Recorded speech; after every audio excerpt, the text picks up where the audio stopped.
some kind of magic.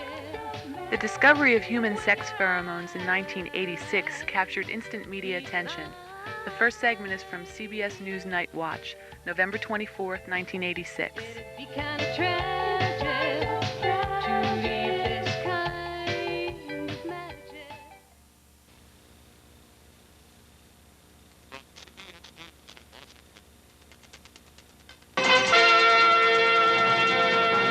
This is the CBS News Night Watch. And here's correspondent Lem Tucker. The chemicals are called pheromones. Scientists have known for some time that they exist in animals, but the study by Dr. Winifred Cutler shows for the first time that pheromones exist in humans, too. Dr. Cutler is with the Monell Chemical Senses Center in Philadelphia. I think we'd better start at the very beginning. What are pheromones? Well, classically, they're defined as substances produced by an animal moving into the air, the effects of which are measured on another animal's behavior or physiology.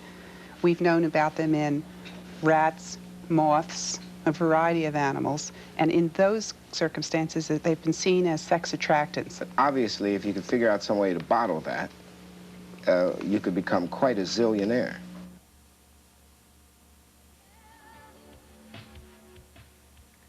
Six years later, and with the help of a chemist, she had her synthesized sample. Here's the reaction, October 21st, 1993.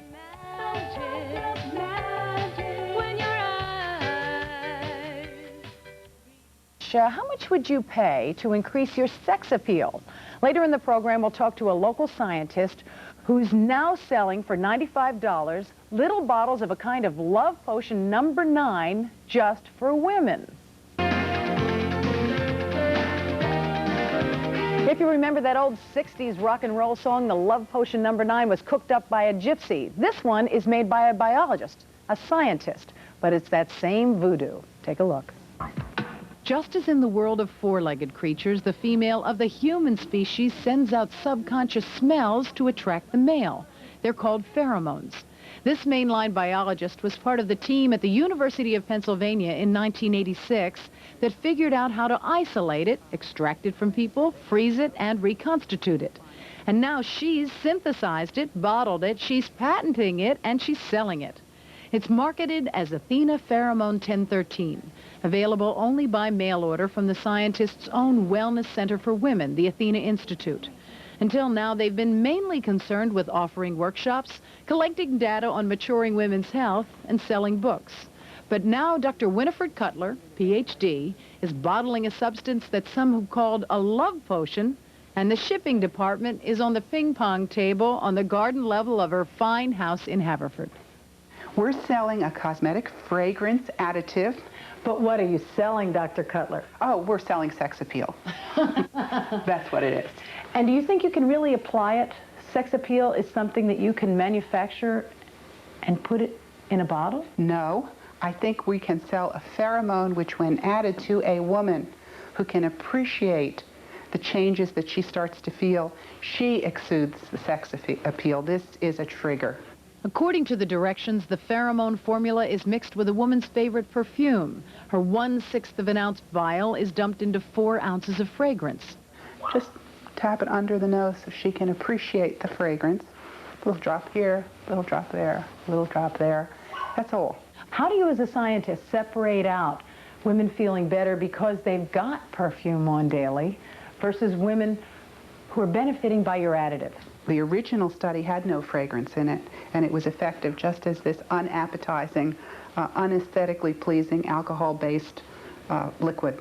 And so why add it to perfume then? Because it's aesthetically more pleasant. A woman can incorporate it into her beauty routine. I've described it to somebody as making me feel lighter and happier. And I like that. It's called Pheromone 1013. Even as the product is being sold, it's being subjected to a second level of testing, this time with women wearing it as the marketing suggests, blended with fragrance. This woman doesn't want anyone to know she's one of the testers, so you won't see her face. But you can know that she's 49 years old, self-employed, creative, divorced, and dating. I'd like to think that what would happen is that it can take the credit for making me attractive to somebody, and then I can take over being the kind of person they want to remain attracted to. Sarah, as we'll call her, saw this ad that Dr. Cutler had placed in a businesswomen's newsletter looking for testers. Sarah told me that while it didn't happen right away, for instance, the first day that she put it on, she has noticed that in just a couple of weeks, more men are flirting with her. I had a waiter walk over to me when the man I was with left me alone for a minute. He was very tall, and it was funny how he bent right up against my ear, and he asked me what I was wearing for perfume, because it smelled, I forget his word, I think distinctive. Well, anyhow, he wanted to get some for his girlfriend. But he noticed it. And I think when a woman feels attracted, as you heard before, she starts to discover that in feeling attractive, she attracts people to her, and she sets in motion sort of a fluid circle, and she can't say where does one thing end and the other begin. So you're not making promises, but it's very enticing. But you don't think you're selling snake oil? Oh, absolutely not. I'm hearing two different kinds of reports. One is, I am attracting people to me, and I never did before. That was Sarah's comment to me. She doesn't consider, or didn't consider herself attractive. And now she's beginning to accept the idea that she's an attractive human being, and she's discovering it as she goes out in the world. I think that's fabulous. What's the other thing you're learning? That women are finding more sexual pleasure in their long-term relationships. It's somehow awakening romance in relationships that are stable, that are monogamous, that the women want to have stay monogamous, and they're delighted to find there's like a second honeymoon that they're experiencing. Dr. Cutler, you're a married woman. Are you using it? I would not ever want to announce something that my husband would know, because I think a woman should keep the mystery. I can tell you that I totally believe in this product.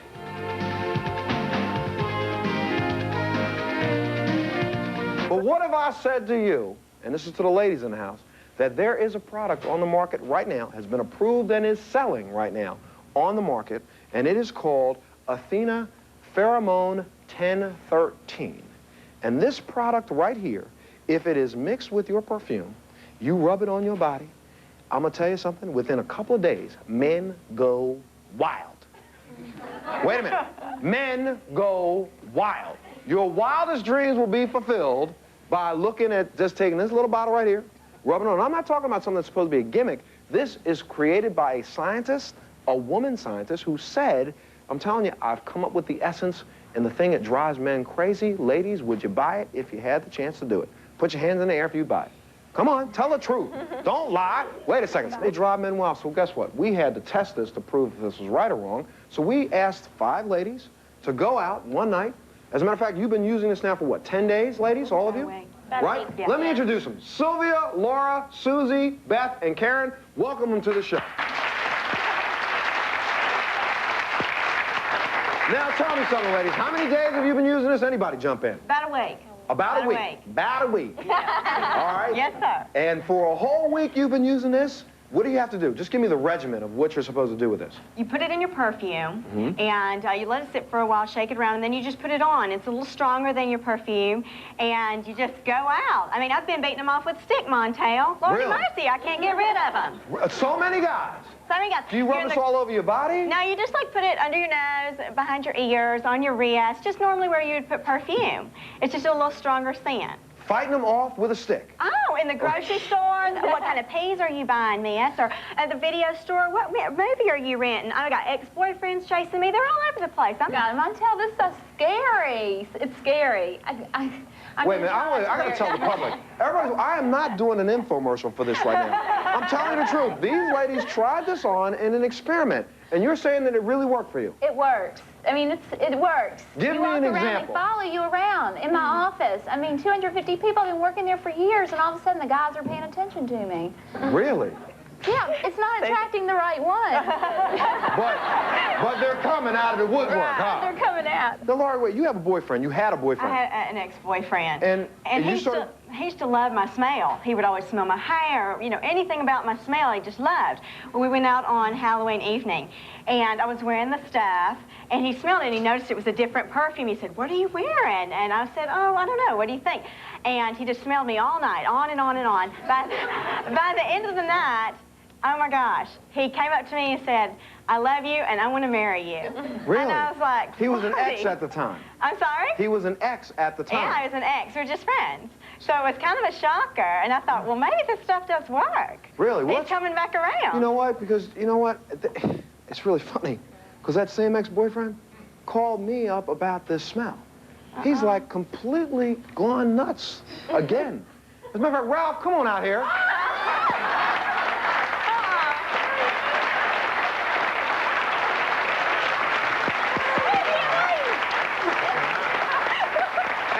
And Ralph, you hadn't seen her for how long when you saw her and got that whiff of... About a month. About a month. You got the whiff.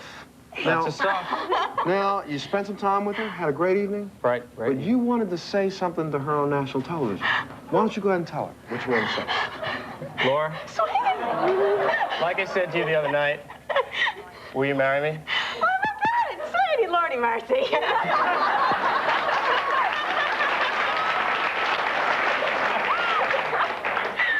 Hunter, can we take a break? Okay, Ralph, you were dating her. The relationship obviously ended for Right. some reason. Now, what brought you back to her and really drove you so wild that you would fly across country, come in here and say, Laura, will you marry me, baby? Well, it was at a party, and we haven't seen each other for a while. And we were, you know, just talking, and I was smelling her neck. She's like, smell my neck. And I always smell her neck anyway. She's the type of person who just likes to smell people, I guess. And so then I was just, as soon as I smelled her, I took a big, deep breath, and I felt like a tingle. It was weird. And I used to smelling her all the time, but I never smelled that weird, you know, whatever. And the rest of the night, I guess I just followed her around like a puppy dog and... And bingo, and you haven't stopped thinking about her since? No. So joining us right now is the woman who developed this potion that drives men wild. Please welcome the author and biologist, Dr. Winifred Cutler, to the show. And I kind of held you back for a second, but doctor, first thing, you got to tell me, what is in this stuff? Well, I can't tell you the exact secret formula, but I can tell you it contains human pheromones, DHEA, and they're dissolved in an alcohol, a standard cosmetic alcohol, SD40. And when you say human pheromones, because for all of us laymen out here don't know what that is, what is that? It's like a... Think about a dog, a female dog in heat. Have you ever noticed that the males come, when I was writing my first book and I had a female and she was in heat, I couldn't smell anything. But the males from miles around were hurtling their bodies against the door, trying to get at her. So That's what a pheromone is. It's a substance that an animal emits into the atmosphere, and it causes the same species. So in dogs, we humans wouldn't even notice it, but other dogs noticed it. It has no appreciable sense of smell to the woman who puts it on.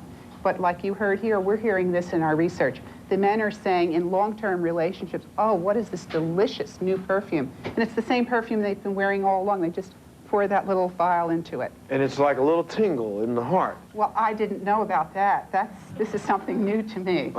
Wow, wait a minute. You know, hold on a second. Now, you're going to tell me women are going to be wearing something in a restaurant or out one night, and guys walk by, and next thing you know, it's like, wow. Where do you hear? Wait, you well, should wow. ask Sally what happened in a I restaurant. should when ask she Sally. was Sally, using stand it. up for a second, because you've used this for a while, right? Oh, yeah. And what happened with you? Well, I'll give you an example. I had to go into a bar. I was looking for somebody, and I walked through the place looking, and I almost walked into the kitchen. I was walking all around, and evidently I was spreading my pheromones, as Dr. Cutler said.